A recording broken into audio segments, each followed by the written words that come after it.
Պարոն Պապոյան, մենք արդեն տևական ժամանակի ամեն տարի ազգային ժողովում քննարկում ենք այս հարցը եւ ըստ էության մեր որոշումները կայացնում ենք 1 տարվա կտրվածքով, կլինի դա քվոտաների հետ կապված թե ԱՀ-ի։ Իմ հարցը հետեւյալն է, ընդհանրապես կառավարությունը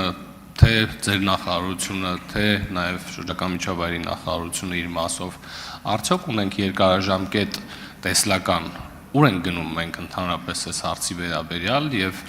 միգուցե ավելի ճիշտ է երկարաժամկետ որոշում կայացնել, որպեսզի ամեն տարի մենք ազգային ժողովում այս հարցը չքննարկենք եւ նաեւ դրանով իսկ բարձրացնենք կանխատեսելիությունը մեր քաղաքացիների համար իրենց որոշումների կայացման համատեքստում, այդ թվում ավտոմեքենաների գնելու եւ տեսեք հարց է բարձրացվում ավտոմեքենաների թողարկման տարեթվի հետ կապված։ Մի խոսքով, սրանք բոլորը հարցեր են, որոնք մեր քաղաքացիներին ավելի բարձր կանխատեսելիություն կհաղորդեին։ Շնորհակալություն։ Շնորհակալ եմ պարոն Աղաջանյան հարցի համար։ Այս տարի էկոնոմիկայի նախարարության առաջարկով կառավարությունը ընդունել է կանաչ եւ կայուն տնտեսության ռազմավարական ծրագիրը եւ ռազմավարական ծրագրում ամրագրված է, որ մենք 2030 թվականին պետք է նվազագույնը ունենանք 100,000 էլեկտրոմոբիլ։ Այս 100,000 2030-ին սա մեր ռազմավարական տեսլականի մասին։ Եվ ես կարծում եմ, որ մենք վստահաբար կունենանք։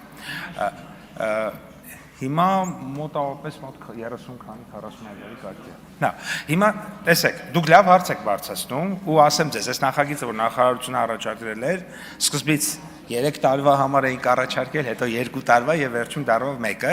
ինչն է պատճառը, որովհետեւ մեր միջազգային գործընկերները, շատ ուղիղ ասեմ, արժույթի միջազգային հիմնադրամը շատ զգայուն է ավելացված արժեքի հարկի, ընդհանրապես հարկաբյուջետային քաղաքականության մեջ տարբեր տեսակի փոփոխություններ անելու նկատմամբ շատ զգայուն է, դուք դա շատ լավ գիտեք եւ ուղղակի նաեւ իրենց շատ այսպես ասած հորդորն է եղել շատ, որ անպայման 1 տարուց ավել չանենք, որովհետև դա իրենց տեսանկյունից խնդրահարույց է եղել։ Արձագանք։ Շնորհակալ եմ, իսկ մեր միջազգային գործընկերները գիտեն, որ հաջորդ տարի մենք ընդունելու ենք նույն նախագիծը, հետո հաջորդ տարի եւս մեկ անգամ, չէ, սա կարևոր հարց է, որովհետև միգուցե եթե իմանան, որ հաջորդ տարիներին եւս նախատեսվում է